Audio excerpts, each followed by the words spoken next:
O governo federal vai lançar hoje no Palácio do Planalto um programa que repassa imóveis inutilizados pela União. A União tem uma série de imóveis espalhados pelo Brasil, muitos deles batendo lata por aí. A ideia é fazer esses imóveis terem uma função. Não é isso, Luciana Verdolim? Bom dia, que linda segunda-feira começando aí em Brasília, hein?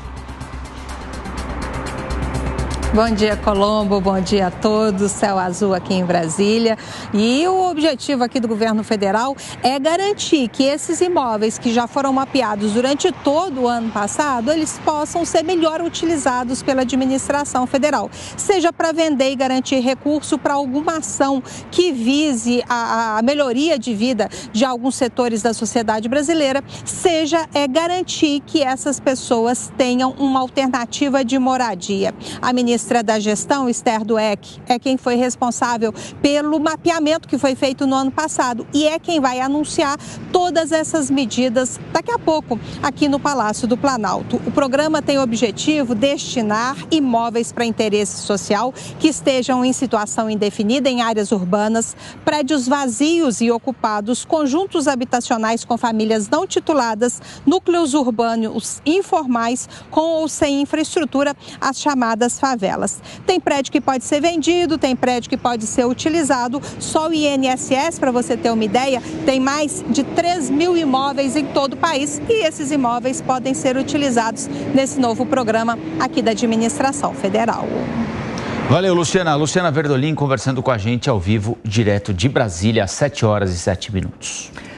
E agora a gente volta a falar do ato na Avenida Paulista, ontem em São Paulo, quando o ex-presidente Jair Bolsonaro defendeu a anistia aos presos pelos ataques às sedes dos três poderes em Brasília no dia 8 de janeiro. Quem acompanhou a manifestação me traz agora um resumo de como foi é o David de Tarso. De pessoas que foram de metrô, caravanas, até aquelas que se dirigiram à Avenida Paulista montadas em animais, o Centro Financeiro de São Paulo foi sendo tomado pelo público desde o período da manhã de domingo, bem antes do ex-presidente Jair Bolsonaro discursar.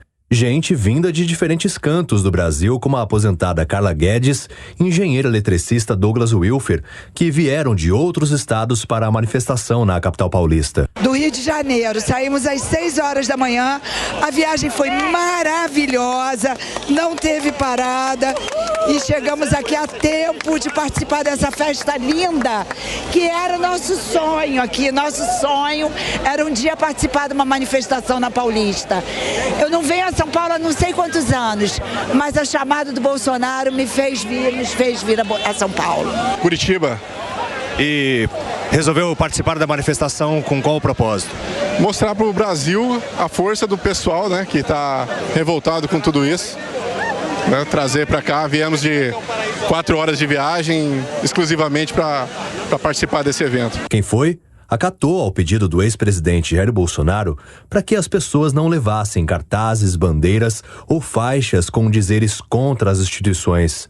Próximo das 3 horas da tarde, horário marcado para o evento, era possível ver uma multidão presente na Avenida Paulista.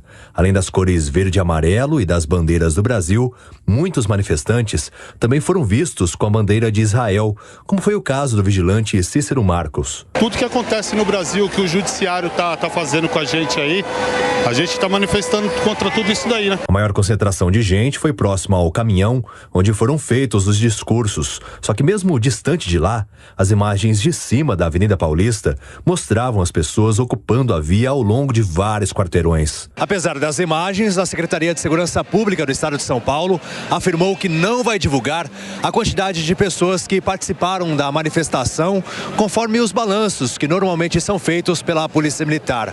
O argumento da SSP é evitar possíveis politizações. Mas, pelas redes sociais, o secretário de Segurança Pública do Estado, Guilherme Derrite, ao fazer um agradecimento ao trabalho das polícias militar e civil, falou que o público presente no evento foi de 750 mil pessoas. Michele Bolsonaro foi a primeira a discursar. Emocionada e até mesmo por um momento chorando, ela enfatizou que foram cometidas injustiças contra o marido. A ex-primeira-dama também destacou a dificuldade da inserção das mulheres na política. Como é difícil, deputadas, como é difícil, vereadoras, como é difícil, prefeitas, como é difícil para nós mulheres estarmos à frente da política. O assassinato de reputação, ele é diário, mas algo muito maior e muito mais forte nos move para que a gente continue lutando pela nossa nação. No palanque também estavam o prefeito da capital paulista, Ricardo Nunes, além dos governadores Romeu Zema, de Minas Gerais, e Ronaldo Caiado, de Goiás. Mas eles não discursaram, diferentemente do governador de São Paulo, Tarcísio de Freitas, que ressaltou a celebração do Verde e Amarelo e ao Estado Democrático de Direito. Tarcísio também falou sobre a gratidão que ele tem por Jair Bolsonaro. Minha gente, quem eu era? Não era ninguém. E o presidente apostou em pessoas como eu, como tantos outros que surgiram, que tiveram posição de destaque, porque ele acreditou. Nunca pegou nada para si, nunca quis o crédito, sempre entregou o crédito para quem trabalhava com ele. Ao discursar, Jair Bolsonaro, sem citar nomes, fez críticas à gestão de Lula e também ao STF. O ex-presidente também enfatizou os feitos dele pelo Brasil durante os 4 anos de governo em prol do agro e o auxílio às pessoas durante a pandemia. Bolsonaro ainda negou a tentativa de golpe de Estado e falou em perseguição. Nós não podemos concordar que um poder tire do palco político quem quer que seja, a não ser por um motivo extremamente justo. Não podemos pensar ganhar as eleições afastando os opositores do cenário político. Durante a manifestação não foram relatados registros das polícias de confusões ou atos de vandalismo. Vamos então às análises do evento de ontem, aqui na Avenida Paulista, começando com a Amanda Klein. Amanda, boa semana para nós, bom dia para você. Bolsonaro falou em abuso, mas sem citar abusadores. Negou participação num plano de golpe que está sendo investigado pela Polícia Federal e pediu anistia para presos que estiveram presentes, que de alguma forma participaram lá dos atos de 8 de janeiro nos 3 poderes. Qual é o saldo dessa manifestação para você? Lívia, bom dia. Primeiro, bom dia a você, ao Colombo, ao Vilela, a nossa audiência da Jovem Pan. O saldo, Lívia, é que é como se fosse um último ato, por enquanto, um ato para alguns de desespero, certamente um ato de defesa, de investigações que avançam com muita consistência contra o ex-presidente Jair Bolsonaro, que na visão de muitos juristas e de interlocutores do Supremo Tribunal Federal pode ser preso sim ainda este ano. Eles esperam uma denúncia da Procuradoria-Geral da República para metade deste ano e uma possível prisão, caso seja condenado até o final do ano. Dificilmente Bolsonaro escapará da justiça. Por outro lado, ele confirma que o país continua cindido, dividido ao meio, extremamente polarizado, e confirma também a enorme capacidade da direita de mobilização de massas e de levar milhares de pessoas às ruas. Essas pessoas que atenderam ao chamado de Bolsonaro e vieram de diferentes partes do país. Portanto, aquela fala do Tarcísio, que evoca também uma fala anterior de Lula, antes dele ser preso, que era aquela coisa de que Lula era uma ideia. Bolsonaro não é um CPF, como diz o Tarcísio, ele engloba, ele personifica um movimento de direita.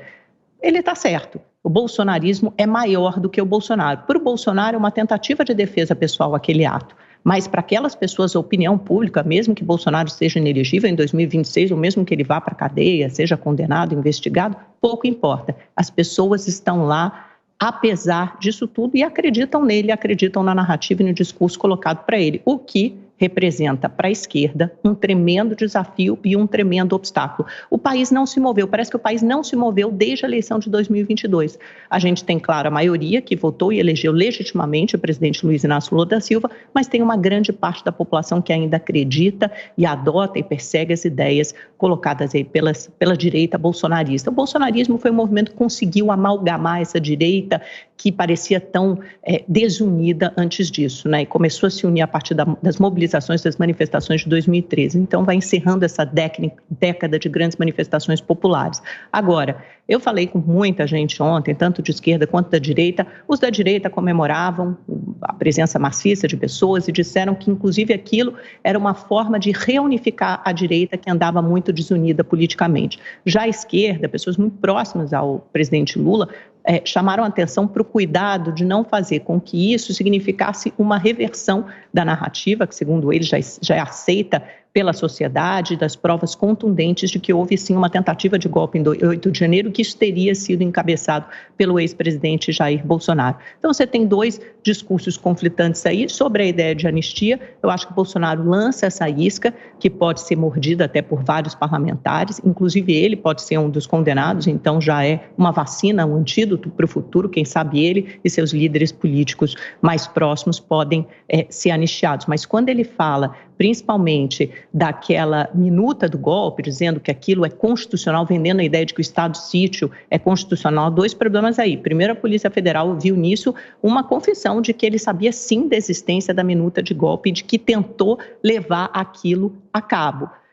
E o segundo ponto é o seguinte: como é que você vai pedir estado de sítio, convocar estado de sítio, levar isso para o Congresso, se você nem é mais um presidente reeleito, né? Se você perdeu a eleição. É óbvio que só poderia ser colocado a cabo num contexto golpista. E tem a razão também, né, Amanda, para a convocação de estado de sítio. O presidente pareceu tentar querer constitucionalizar aquele documento que foi encontrado no escritório dele na sede do PL, né?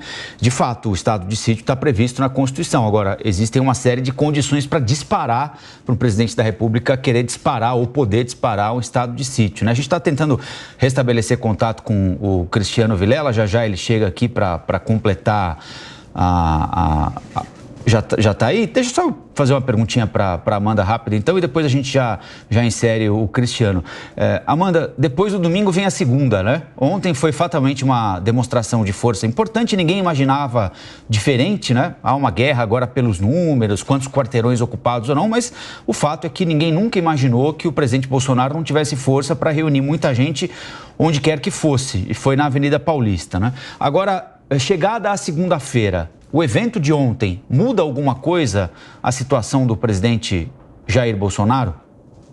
Zero. Pelo contrário, eu conversei com interlocutores do STF, Colombo não muda. Eles dizem que as investigações, as evidências até agora são muito consistentes, sim, que a Polícia Federal ainda vai ouvir outros depoimentos, que pode eventualmente contar com mais alguma colaboração premiada, que ainda tem muita coisa para surgir, mas que as investigações vão continuar, que o STF, eu perguntei para o ministro, o STF, isso acua de alguma forma a presença maciça das pessoas nas ruas, a opinião pública acua o Supremo Tribunal Federal? E a resposta foi simplesmente não acua o Supremo Tribunal Federal. Inclusive, como eu já disse no início do meu comentário, eles esperam uma denúncia da Procuradoria-Geral da República para algo em torno de junho. E por quê? Porque tem réus presos. E aí eles alegam que quando tem réus presos, essa denúncia precisa ser feita mais rapidamente. Pode ser uma denúncia fatiada? Pode. Mas ninguém acredita que Bolsonaro se livrará de uma denúncia. E aí ele teria que enfrentar um julgamento e pode ter um veredito, uma sentença até o final deste ano. Então, esse é o escopo de tempo com que a Suprema Corte do país trabalha. Bom dia, Amanda, bom dia, Colombo, Lívia e todos que acompanham o Jornal da Manhã. Olha, no meu entendimento, o evento de ontem na Avenida Paulista foi um sucesso. Milhares e milhares de pessoas, a Avenida Paulista lotada, lembrando muito aqueles eventos que marcaram a Avenida Paulista na época do impeachment de Dilma, na época da Lava Jato e até mesmo alguns já na época de Bolsonaro como presidente da República. Eu vejo que, do ponto de vista político, o prestígio é inegável. Diversos governadores de estado, deputados federais, Bolsonaro com isso conseguiu marcar um gol político. Ele conseguiu demonstrar apoio e prestígio e deixar claro que, do ponto de vista político, nós temos hoje uma bipolarização na política brasileira. Um lado que é capitaneado pelo atual presidente da República e um outro lado que é capitaneado por Bolsonaro. Ninguém tem capacidade de agregar tantas pessoas, tantas lideranças, tantos projetos em torno de uma visão política, de uma bandeira política, como essas duas figuras no campo político brasileiro. Do ponto de vista jurídico, eu vejo também que a manifestação foi excelente. Não vi nada que tivesse destoado daquilo que pudesse ser simplesmente a livre manifestação política. E isso mostra, inclusive, o vigor da democracia brasileira. Enquanto enquanto a sociedade pode se manifestar, colocar posição, às vezes falar coisa boa, às vezes falar coisa errada, isso faz parte da democracia. Então eu vejo que o evento de ontem foi bem sucedido e vamos aguardar agora o desenrolar político dos fatos que podem se mostrar como consequência desse evento tão bem sucedido.